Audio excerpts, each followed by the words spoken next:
If we don't create boundaries for ourselves and have our clear no, no one's going to create our no for us. No one's going to say, oh, you don't have to do that. They'll say, oh, can you do it for me? And if you say yes, most of the time they'll say, awesome. So you do have to find, own, and use your voice. Welcome to Harmonic Alignment, a podcast that explores the new frontier of energy medicine, bridging the gap between Western medicine and quantum physics, giving you easy and practical solutions. Guided by me, Dr. Larisa Sharipova, and me, Priscilla Koblenz. Join us on a journey discovering your harmonic alignment. On today's episode 66 of Harmonic Alignment, Dr. Larisa Sharipova connects with Jill Hollander. Jill is a speaker, certified life and health coach, and a writer who inspires those around her to recognize their courage, reframe their challenges, and reinvent their lives. Jill has a really incredible story. She was born with a congenital heart defect, and she talks about the challenges of navigating and advocating for herself in the medical system. She ended up, even by high school, having a heart transplant. She has led a life to the fullest and is full of inspiration and wisdom. She is a fabulous coach helping people really get and reframe situations in their life. Be sure to check out her work at jillhollander.com. You can follow her on Instagram. She's on TikTok, on YouTube, LinkedIn, as well as Facebook. Enjoy this episode of Harmonic Alignment with Jill Hollander. Welcome to Harmonic Alignment Podcast. Today, I have an honor and privilege to talk to Jill Hollander, a certified life and health coach, a motivational speaker, and authority in self-advocacy, confidence, and resilience. Welcome to the show, Jill. Thank you so much, and thank you for having me. Jill, I'd love to start with your incredible story because you're truly one of the resilience and hope. Can you share a little bit about your health and life journey? How did those early experiences shape who you are today? Yes, absolutely. So I've come to this work as a advocacy coach and empowerment coach and speaking and sharing my story because of what I have lived. And I was born with a congenital heart defect. I had my first open heart surgery when I was 2, and then my second one later on. So through this process, it really shaped me and my values and my morals. So I'm uniquely qualified to help others because I have lived experience from doing it for myself for years. So I was born with a congenital heart defect. I was young at the time, but I also think a lot of how we choose to speak up or not speak up is how we are shown as children. And I remember one story that I was shown. My parents were trying to find a babysitter for me, and I was a baby that I couldn't cry because my health stuff, because I wasn't getting enough oxygen. So if I cried too much, it was a problem until my first surgery. So I really needed someone that was, very specific. And so my dad was able to come and observe these visits when they would leave me with the babysitter for a little. And one time I was just running away. And I was very young. I've heard this story many times. And right away, he's like, no, Jill doesn't like her. She's not comfortable. It was unspoken, but the story was shown to me and told to me so much that I really learned that what I show them matters. They'll hear me, they'll see it, they'll honor it. And I feel like some of us don't have that experience depending upon when we were raised. Sometimes we were raised with the seen and not heard, and that we weren't able to express ourselves, or if we tried, it wasn't honored in that way. And I think that can be very disempowering. And I think that a lot of my story was about empowering myself so that I could live the life that I wanted.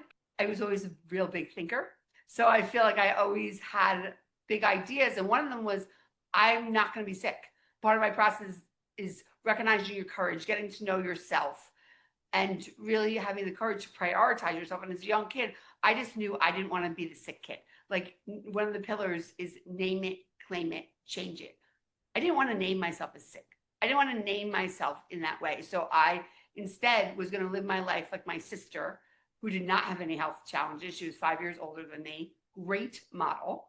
And my friends, who also at the time, all my friends did not have any health challenges. And my parents, again, honoring that, seeing that in me, made such a big difference, because we would go to cheerleading, just like my friends were doing, and then right to dinner or somewhere else, and we didn't make it a big deal. we always prioritize the health without making it the main event of everything, which really helped me because after my first surgery, I really was fortunate enough to be able to live a life like everybody else. And that was a privilege that not everyone gets to experience. I felt that on some level, I think, from a young age, even. So that was how I wanted to live my life. And we always have the power to choose. Power of choice and change is another one under this recognize your courage general outline. And we really can choose how we want to live. I didn't want to live sick, so I wasn't going to. And I was going to make sure that everyone around me knew that and followed suit in some way. So I think I always had this very strong personality and very strong temperament of I'm going to be seen, I'm going to be heard. And I think it laid a really strong groundwork for when it is hard, when it is challenging, we have to be the ones to find something to look forward to find something that works for us. So fast forward, I was doing really well, living a healthy life. When I was 15, my dad got very sick with lung cancer. He was like my everything. I mean, it was like so traumatic and so upsetting finding out because he was in stage 4 when we found out he had lung cancer. He'd smoked for years. And within a few months, he passed away because we found out pretty late. And right after that, they always knew if I was going to have a second issue with my heart. I was born with 2 congenital heart defects, but one didn't have to be addressed with the initial surgery. But they always knew if I was going to have to address it, if they were going to have to address it, it'd be around puberty. So the time really aligned. My dad passed away. I wound up getting quite sick. We did a lot of tests and everything. I wound up having first an arrhythmia issue, then endocarditis, which is a virus that attacks the lining of the heart. Ultimately, by the time I was 16, I needed my second open heart surgery. But through that summer, that 15-year-old summer, I was in the hospital for my 8th grade graduation, my birthday, because it was the same week as the ending of school. I needed something to look forward to. And at that time, it was external. What can I look forward to? What can I do? And so at that point, it was camp for me because I always went to sleepaway camp each summer. And I was going to get there one way or another. And I found a way to get there at the very end of the summer, the last week. The camp said yes, then the camp said no, because I was a liability, all the concerns that come up, understandably so, after the summer I had had. But they finally said yes. And at that point, that was a very external yes. It lit me up on the inside because it came from the outside. But then what really came up years and years later with this is going from the inside out. And that really started more in the pandemic when there were so many things that so many of us couldn't do. And travel was like a big thing that I loved. I have a low immune system. I mean, I definitely was not going to be able to travel during that time. And I really needed to think of what will work for me now. How can I find my yes now? So many of you may be finding yourself in that position at any time. Like you might have been able to rise above before and find that you can't now. So what does that look like? Maybe you can go inward a little more and see what you could find there, how you could be your best friend, how you can prioritize yourself. Because if you don't, no one will. And how can you use that as the building blocks to be your own advocate, to speak up for what you need in all situations so you could create the life that you desire. And that was really what I kept doing over and over again through each illness that came up. And of course, a lot of times it depends how we brought up, how our parents support us, Yes. or in what ways. It sounds like your parents were very supportive of you and helped you to deal with your illness and not protecting you as a sick person, because you would grow up completely different, right? Absolutely. If I was treated differently, it would have changed everything. And I think the great part was my parents were really pretty complimentary. My mom would have been happy if I didn't say so much. I will say that. She would have been happy if I didn't go to every appointment with my full list of questions. My first time that I advocated, I was around 9 years old. They asked me to leave the room. My cardiologist, who I love from birth, and I thought to myself for a second, I was like, this is about me. Why would I leave the room? And so I said, I'm not leaving. This is about me. I go, we could all go outside or we could all go inside. Because I was literally going to follow them outside the room, which are the things I think that my mom would get a little embarrassed with. Yes, they were very supportive at one time. And it just made it comical at times too, which you needed a little lightness and levity to everything, especially as my heart was failing and I'm advocating for my life, fighting for my life in some ways. I want to go to concerts. I want to go to parties. I even talked about getting my belly button pierced. Like some of the things were a little outlandish, but I needed to have that outlet. I needed to feel like I could live a high school experience, which is where I was at that time.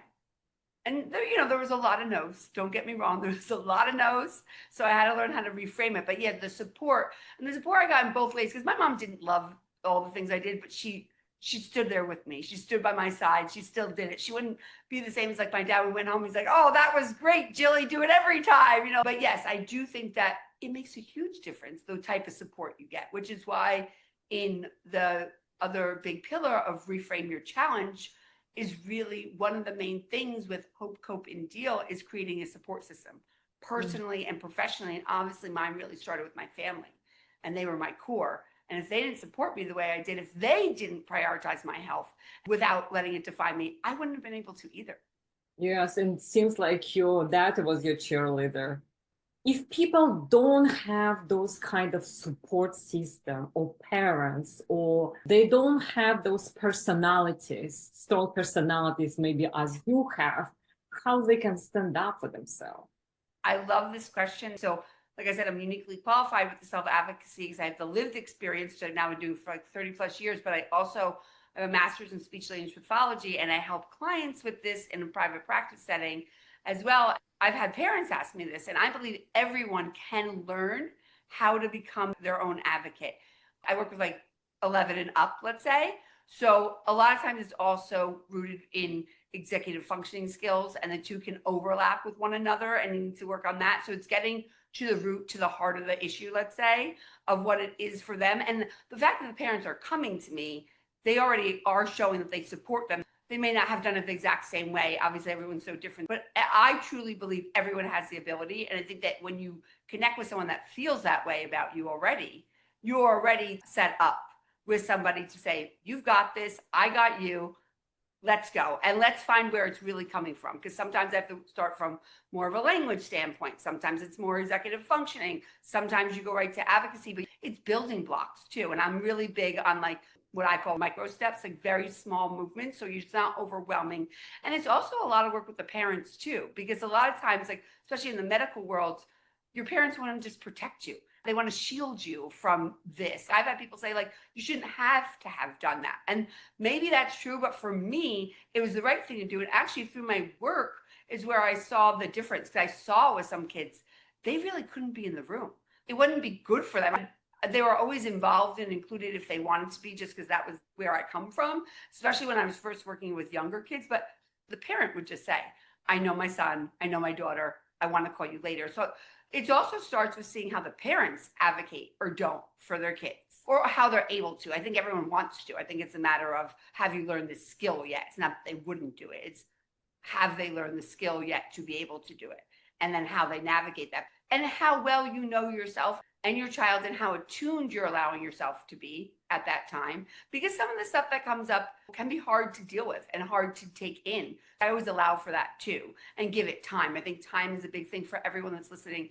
Give yourself some time. We all need the moment. We all need the pity party. Believe me, these processes I'm talking about, when I found out I needed a heart transplant, I went to bed for like 3 days and I was like, nope, I need time. I need to feel this. And then it was time for my negative Nancy to go home. But the point is, I think we can all get there if we allow ourselves the time, the grace, and the space, and the support to reach out for help when you need it. You talk a little bit more about find help support when you're struggling health-wise. Yeah. How about if you're struggling in relationship, in family, for example?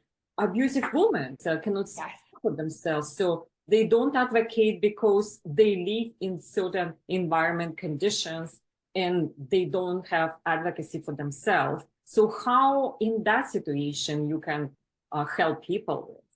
Yeah, I love that question. Again, I also really like this general concept. I also really have thought with myself, advocacy is this big broad topic. It's relationships, romantic and friendships. It is in your everyday life. It's in your career. It's in your health. It's everywhere where you really go. But I think also to be kind to ourselves, to break it down, because we can't learn it all at once, general sweep all the time. And with a lot of clients, I have started with relationships and needing to get out of relationship, not to the extent of like abuse or anything like that, but just this no longer serves me. I work with people from like 11 to like 60, 65 that were in that 65 bracket, 60, 65, that seen and not heard mentality so much, and it's ingrained. And I always say we have to think to ourselves and rewire whose voice is that in our head? Because until we start to do that, we're not going to get acquainted with ourselves and then be able to find our voice. But I will say, I want to just speak too quickly. When it comes to abuse, I think sometimes that's a safety mechanism and a healthy coping mechanism to not advocate at that time. There's a time and place for everything. And that is not my area, but I just want to say I think this really can be detrimental to do something like that if you're not in a safe space to do so. So that's something that I really work with people when I see that we're at the space where we can advocate. I think in a situation like that, I'd probably refer to a therapist or someone else to help them to get to a place that is safer and do different work to get ready for what we could do together. So it's a great topic because there are areas where it's not safe and it's not the time. And that's true for a lot of things, right? It depends where you're starting. It depends where you are. And that's why knowing yourself is so important. Mm-hmm. Even at work, right? If you don't speak up for yourself, you can be overworked, right? Yes. Abused by your employee to do so much work not being paid. And Yes. that's another huge topic of not speak up for yourself, not knowing what you want, or not afraid to go and ask for. Yes, it's actually one of the pillars in the Reframe Your Challenge part, boundaries. If we don't create boundaries for ourselves and have our clear no one's going to create our no for us. No one's going to say, oh, you don't have to do that. They'll say, oh, can you do it for me? And if you say yes, most of the time they'll say, awesome. So you do have to find, own, and use your voice, which is another big pillar, because if you don't have that, it's harder to set a boundary. It's harder to uphold that boundary without that, what you know to be true for yourself.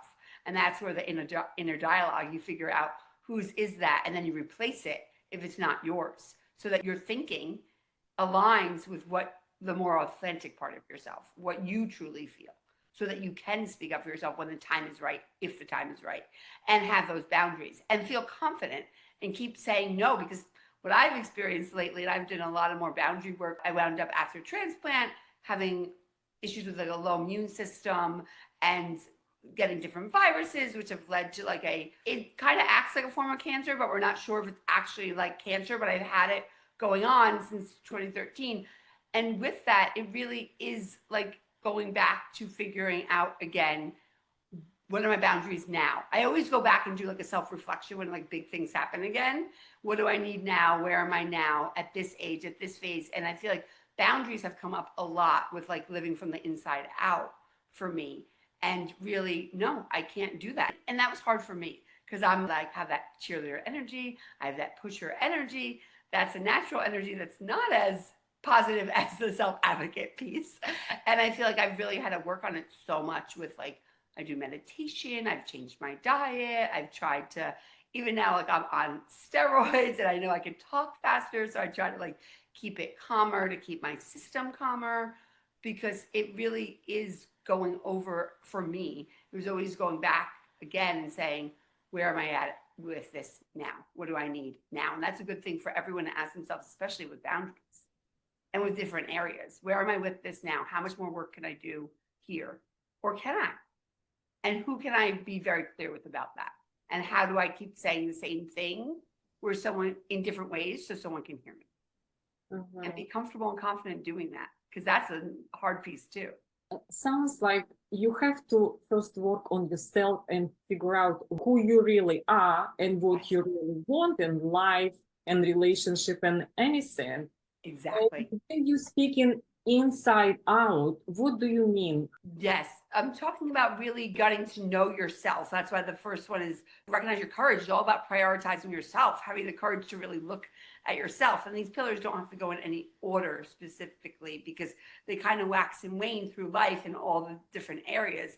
And it really is like what you said, getting to know yourself so that you can stand up for yourself. And that's why I always say at different ages and stages. So the outside in is kind of like when you're younger. When I was younger, I cared about the music and the concerts and the going, and everything was external, how it looked, how it appeared, how it seemed. And that would fill me with it. Whereas like now it's like, it doesn't matter as much. I'm going to have to show up how I have to show up. And that also came with the health stuff. Again, like I said, I'm on steroids. My face is more bloated. Like there's things that like I don't feel as confident about like physically because of that like I know other women in particular wouldn't feel as confident about. But I think that's where you have to do the self-talk. And that's the inside out and say, that's not what has to shine through. The confidence, the courage, like the internal parts of yourselves, the values, the morals, that's what needs to shine through for myself first and foremost, so that I could get to know me, I could get to like me, and maybe get to love myself in a way I haven't before. And then you just show up differently, whatever you look like, whatever you feel you look like, or whatever it is externally. Like I used to travel, like I said, but part of it was that book, like wherever you go, there you are. It was almost like I was running from myself and trying to find parts of myself after everything I've been through. And that was, to me, the external to internal, the outside to the in. Whereas now I'll go because that's where I really want to be, or that would feel fulfilling, or I've never been before and I want to experience something. So just coming from a different place is the way I see it, like internal versus external. Where's the driving force? Something that I admire about your work is how you help people reframe challenges, not just endure them. So can you share how you've been personally reframed some of your most difficult moments in your life, and how that process helped you grow instead of staying stuck? Yeah, so the part of the reframe, the one of creative solutions, problem solving, which I've been doing forever, which really overlaps with the executive functioning stuff that I talk about, that I also work on with people. And it really is this idea of, okay, this is what's going on. This is the no I received. So I have two examples I could give you. One, when I was really trying to create the life I wanted, and I wanted to go to a concert, and I used to go to my cardiologist every Friday because I had to do regular checkups. And he decided that Friday I was going to need a Holter monitor, and at that monitors the heart. However, at that time they were huge and very much an eyesore. And I was like, okay, I'm in like freshman year. I'm going to a concert. I have an outfit picked, people. Like, come on. We're not wearing this big lug on my body, because you had to attach it also to yourself. So I tried to advocate at that moment. I was like, well, how about we negotiate? I was like, what if I just come in tomorrow and have it put on?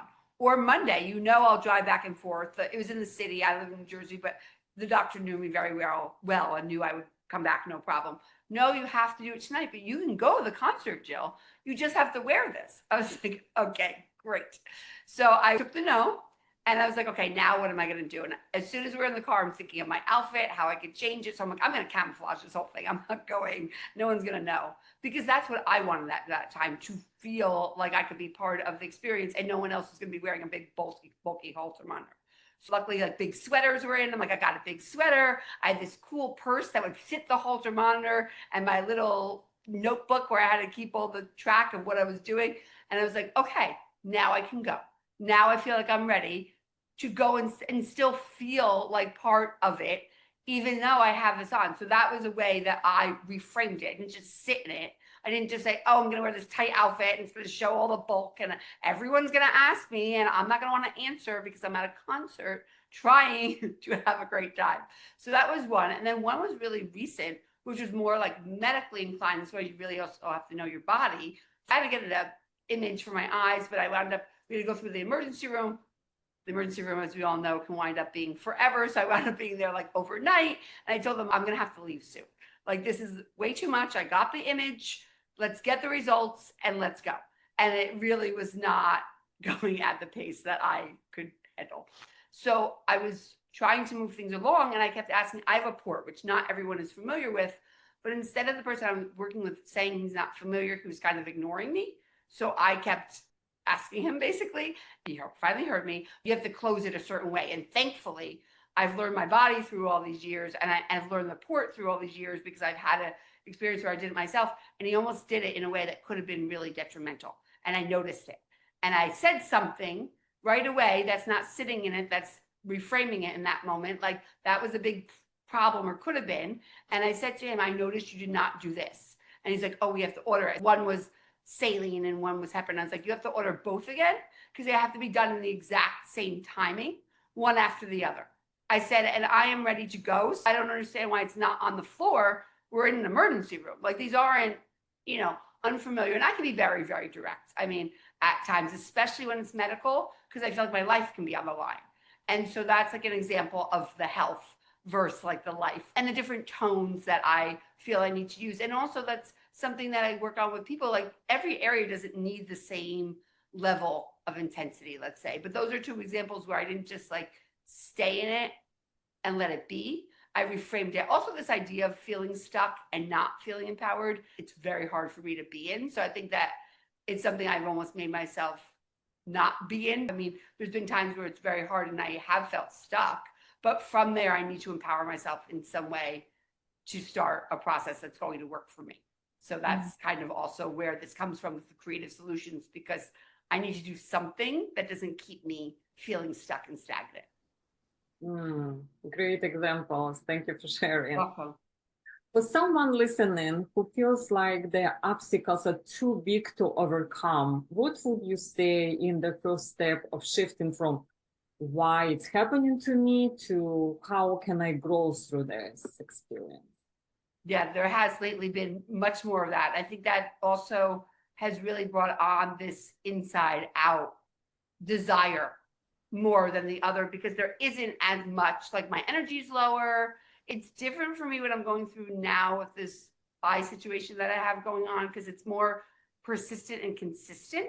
Whereas a lot of mine, although very extreme, have been like periods of time and then they've kind of been gone. Like I had the open heart surgery and then I was fortunate to have like 14 years where I really could even physically live my life like everybody else, whereas like now I've restructured my whole life. Like I'm now working 100% virtually. It's so inconsistent, which is really hard for me because I like some more stability. And I could just wake up one day and my eye can completely flare. And then how do I get on a video? Or I'll have a fever in the morning and then I feel really crappy. And so these are things that are more just persistent, and I have to have some assumption, right? Like I always talk about with Hope, Cope, and Deal, and the reframe one is also being realistic and optimistic about my life and what it is. And I feel like being realistic and optimistic in this situation is also realizing that this isn't going away so quick. This is going to be more of like an up and down, kind of like flares. I don't have an autoimmune, but like it seems more similar to that, where you get flares, you have to deal with that, and like it waxes and wanes in a different way. I also tend to do groups when I feel like I'm getting stuck. But I always have done better in like individual therapy, but like I do find when I go through periods like this, like I'll join a group, I'll see if I can like get insight from others, or if that will like make me to feel empowered and get me to feel less stuck than I do. I can go very like type A, very like, okay, I'll do this, I'll try my best and it will get fixed. Like I will figure it out, because that has really also been my history. But with this, it's like you are trying and your eye is still like not fully gonna go all the way you want it to go just yet. And I like that saying not yet. It might be not yet, it might be not. I mean, I really don't know. And that's being realistic and optimistic. Like it's really true. And all I could do is keep calling the doctors who I know I need to see, keep going in, getting to where I need to go, having that great professional support squad that knows that when I call like that, I need to come in and be able to get me in a very short time frame. And it's hard. And that's where I have to go through my process and really feel it. Name it, claim it, change it. Also about feeling the truth of it and the hard stuff about it, and claiming what that means for me and what that can mean like with my life. But then again, power, choice, and change is moving on, figuring out how I'm going to also pick up my stuff. I always like to talk about the metaphorical backpack. We all have our stuff, but how am I going to pick it up and keep moving? I did a series that like what being alive to me means now. And it's laughter, it's memories. It's not all the external things anymore, because I feel like I've been fortunate enough where I had the energy, I had the ability, I had the space, I had the things to do it. And I did a lot of travel. I did a lot of external. I did a lot of concerts. I pushed that very hard for a very long time. So there was a part of me in the pandemic that was even before like the health stuff really, but just like, okay, I did it. I'm glad I lived as if I didn't know if I was going to have how many more days I would have, because I did do a lot of these things. Like I had my mom and I, like she was, more in the retirement stage. I'm like, I'm doing an early retirement with my mother and we are going to go to Europe each summer. And we did, because I had that vantage point. And I think that the part of like finding your yes is also knowing my history and knowing what I've done before. And also from there, how can I do it different now? What would that look like now? Like that was my jumping off point, but what can I turn it into? So yeah, it has been much more challenging, I would say, than the other parts for me, like personally. But I also feel like I'm beginning to get to a place, and it's just fairly recently, but I think like this summer was the first summer I didn't have to be hospitalized. So that was like a big turning point. Since 2023, I've had usually June or May, which is ironic because it's like my birthday or my sister's birthday. So that's a big thing that I had to grapple with. But then I think getting the scans recently and seeing how much worse it could have been, because that day when I went in, they were really worried about some very serious neurological things, which is like my biggest fear ever. And so I think once it wasn't that, I was like, okay, we can really rally now and figure out how we're going to like find the joy, find more light, and look at this a little differently. It doesn't keep getting worse, which is great. And it's not those big, scary things that would have been really, that would have thrown me way off the other end. And we need to celebrate even little wins. Exactly. And it's like Yes. snowball effect, become big, right? Yes. Yes. So in order to really become big, you have to see where you are making the progress. And that's why that shift was so big. And I was working on it for my birthday this year, because when I turned 40, it was the beginning of the pandemic. That's when my life became more and more uncertain. I was like, okay, turning 45, don't know about, where I'll be at 50. Hopefully I'll be celebrating right here, everything. But if I don't, what am I going to do? And I still was kind of grappling with a lot of this, but I was like, no, we're going to like buy the thing. We're going to go to the restaurant. You're going to force yourself a little if you have to, but you're going to go and you're going to do these things. I always have that push in me, fortunate. So even when it gets hard, I'm still kind of pushing anyway, because it's my natural way. But I just feel like for me, it didn't feel like my style, my approach for like a bunch of years. And so I feel like that was not easy. It was tied in with hormones. I went through like perimenopause and then menopause, because we always knew with the chemo, it was going to be earlier for me. But it was like so many factors that, coupled with health, that I would get really thin and I would gain weight. Like it was like all these things just happening at once. And it's like, who am I now? What am I doing? It was like a lot of things, but then coming back to the center and doing that again and again. And none of these things do I do one time and like done. I have to keep redoing it. And it depends where I am in my life, in my health. And sometimes, like I shared, like my dad's story, they overlap a lot. What's going on in my family life will overlap with and mirror sometimes my health stuff. Another word that you use a lot in your coaching is like resilience. Is something people love to talk about also, but it's often misunderstood. In your experience, what does true resilience really look like? And how can we cultivate it without burning ourselves out? I think that is where I came to empowerment and taking your power back, because I think it became so much of a buzzword that it almost took away from what my intention was for it, which is really that ability to rise up, that ability, like you said, when we were talking before, like how do you reframe it? How do you not get like just stuck in it? And to me, that's what resiliency, that's what rising up really looks like really feeling it, letting yourself be in a process. How are you going to come back? And it doesn't even have to be like stronger, better. Like I feel like sometimes that's like really touted and people can get stuck on that. It's how are you going to come back now? I read this recently and I felt this when my dad passed. There was like a real delineation of like when he was alive and when he passed and how I live my life. And I think that sometimes we have that when we are going through something big and we do want to come back. We do want to not get stuck, not stay stagnant. But to me now, that's really taking your power back. what can I do each day in each way, like you were saying, to celebrate like the small things to get there. Resilience is this big concept, but how do I get there? And it's taking your power back. It's finding your voice. It's saying what you mean, and holding your own boundaries so others will do it. And knowing yourself and standing up for yourself and liking yourself. Those are all the ways you're going to be resilient, because if you like yourself, at the end of the day, you're going to say, I often do, like, Jill, okay, it's enough. We know this is hard. We know it's sad, but you're going to figure it out. You're going to rally. Like, come on. Like my therapist always says, she goes, you have a really good track record. It's like reminding yourself of that. And the support squad, when you feel good about yourself, you find other people that reflect that in you, that will say, you have great doctors and you know you. You're going to be able to advocate for you. You know how to do this. And to me, that goes back to empowering yourself, but also surrounding yourself with people that empower you. And that is how you take your power back. And that can lead to becoming more and more resilient. And resilience, it's not only in life, right? How you deal with different life, it's in health perspective. Oh, yes. So for me, resilience has been be prepared physically, mentally for challenges. Yes. And usually you build resilience not in an emergency situation. You need resilience to deal with emergency situations. Exactly. That your body can deal with mental trauma, emotions, and physical stress, or whatever physical challenges happening.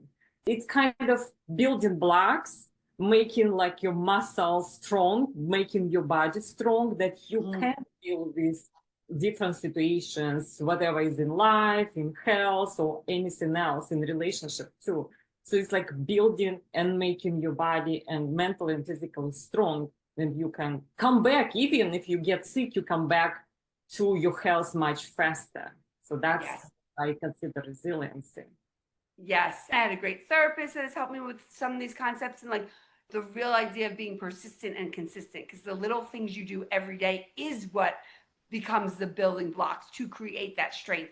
How you eat, how you talk to yourself, how you think and feel about things, and like how you plan for things. I like how you said plan, because I had a therapist that used to say, like, because I'm, go, and I would be like, oh, I had a surgery, I'm going to be done in a week, and I'm going to be great, and I'm going to be back, and all these things. And she goes, okay, let's get in that calendar and really look at what that's going to look like. She always said to me, plan for more time, plan for it, because then you're not shocked or upset when you get up and you can't get out of the bed like you had planned or whatever it was. So it really is all that pre-work.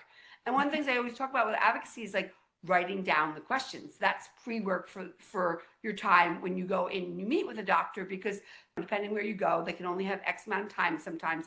And so what are your questions? What's what you really need? Write it down, and you'll get that from knowing yourself. But then what are you going to say next? If they need to go, are you just going to let them cut you off, or feel like someone's cutting you off, or are you going to have a follow-up? And I often like a follow-up, like, okay, if we didn't even get to everything I need, who can I call? Is there a number? Is there an email? Who's your nurse practitioner if you don't know them already? Or I can say, okay, I'll follow up with this person later. So I think this is all the pre-work and how you can follow through with the pre-work and what that can look like, because advocacy is not just the words you say, it's the actions you take too. So I really feel like the consistency, like, what are you eating every day, and what do you need to eat for your body, for your situation? Like mine can become quite extreme, but my health stuff is quite extreme, and the age I'm at and stage and all these different things. Whereas like my niece who's 15, there's no need for that in her life. So I think it does start with knowing yourself, but it really is, I always call it advocacy in action. It's not just self-advocacy in action. It's not just what you're doing or what you're saying for yourself. It's also how you're acting towards yourself and others. You're talking about like building blocks and like building resiliency. It's like when you go to the gym, you're not expect being bulky tomorrow, right? You do it every day to create that body that you want. So if you stop doing it, you don't get results. So that's why it's important to do something every day to build resiliency and also build your willingness, and also work on yourself internally, externally, and creating support group for yourself, and learn to speak up for yourself. Before we wrap up, if you have one message for our listener, what would it be? Take time for yourself. Get to know yourself. We can be so busy. There could be so many things, but take time. It doesn't have to be so long. Just start there. Start to prioritize yourself at different ages, at different stages. Do it in different ways, but take time to get to know where you are at and what you need in this time, at this stage. Who are you really now? Who is good for you to be around now? What do you really want now? These are some grounding questions I ask myself with different things that come up, whether it's health or in life. And I think it can be very grounding and guiding to the next steps. And I think that really helps you to really check in with yourself and get to know yourself and take time for you. You deserve it. That's the main thing. Great message. Our podcast name called Harmonic Alignment. What harmonic alignment means to you? It's a great question because I was a little unclear. It's really, to me, like this A and B side, like the more like spiritual and then the more practical and how they come together. So harmony would be the more spiritual and then climate would be the more practical. And how do we integrate ourselves? Like, how do we show all of ourselves? How do we show up as a whole? So I feel like that's what I would take from it, like holistic. And what does that look like? And that's something that I work on with my clients too, like that integration. If we felt like we needed to just show parts of ourselves at certain places, how do we integrate? So that name to me really is embodiment of that. Great answer. That was the goal. Holistic awesome. Holistic approach to life. Yes.